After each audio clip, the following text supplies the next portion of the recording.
guys, ang gagawin ko naman po ngayon is iluluto ko po siya dun sa kanin. Ang preparation po niya, ipakikita ko sa inyo. Una is yung mantika niya ha. Tapon natin dito.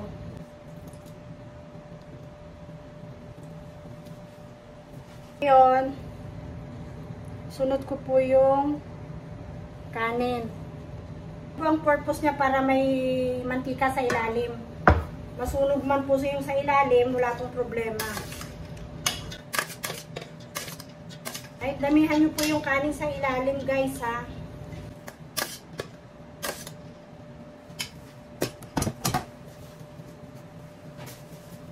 Yan po siya ha.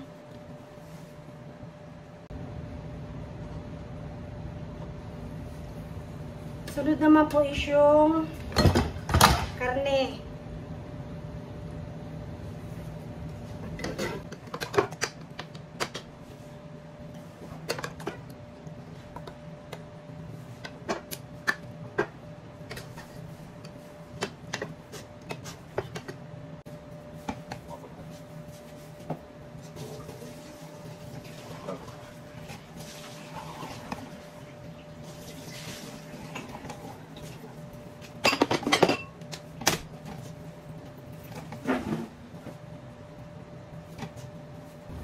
Yan po yung mga gulay niya. Ganyan na po ang kahihinat na niya guys.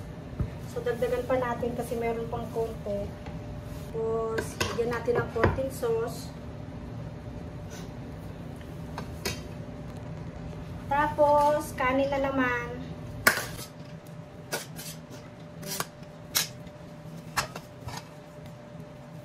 Yan. Tapos yung karne na naman ulit.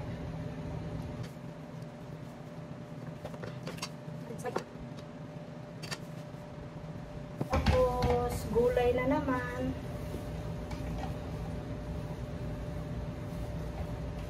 Papalibutan lang natin yan.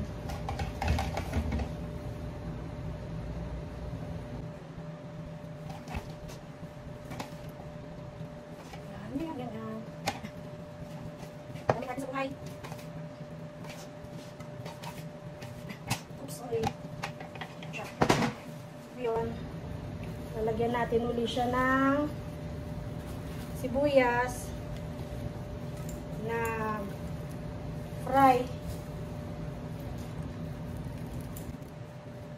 Tapos, lagyan natin ng sauce.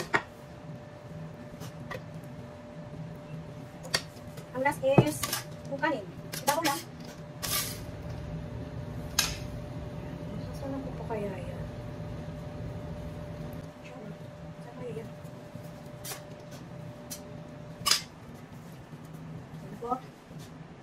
Kunting mantika ulit.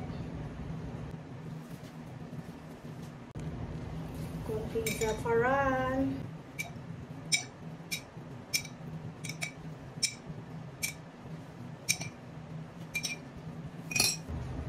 Lagyan natin ng butter sa ibabaw para bumango. Ayan. Optional lang po yan dahil guys. Para medyo mabango. Nakatakpan natin siya ng foil.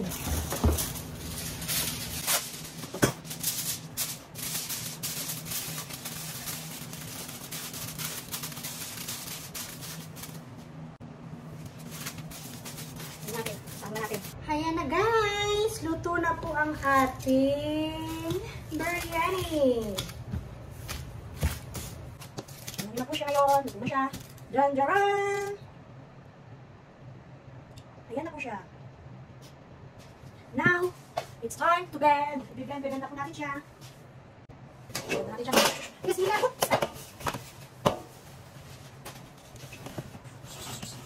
Ayan na siya guys. Ayan na. Ang ganda-ganda naman yan.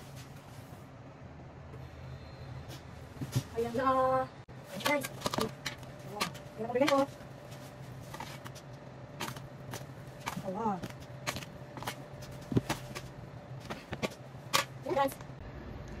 Ayan na ang biryani.